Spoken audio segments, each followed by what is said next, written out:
राज्यातील 14 मतदारसंघांमध्ये व्होट जिहाद. फडणवीसांच्या दाव्यानं राजकारण तापलं. मतांसाठी भाजपचा दुसऱ्या पक्षाशी निकाह. राऊतांचा हल्लाबोल.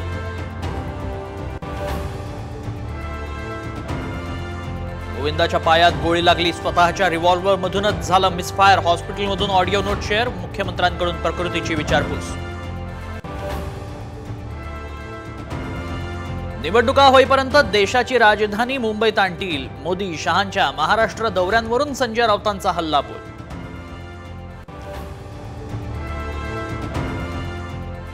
मवियात 38 जागांवर मैत्रीपूर्ण लढतीची शक्यता. जवळपास 250 जागांवर एकमत. साम टीव्हीला सूत्रांची माहिती.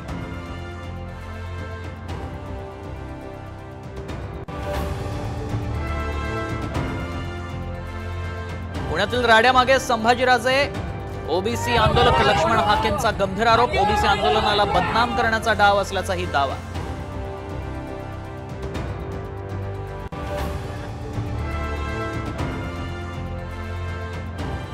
आणि 2029ला एकट्या भाजपची सत्ता आणायची.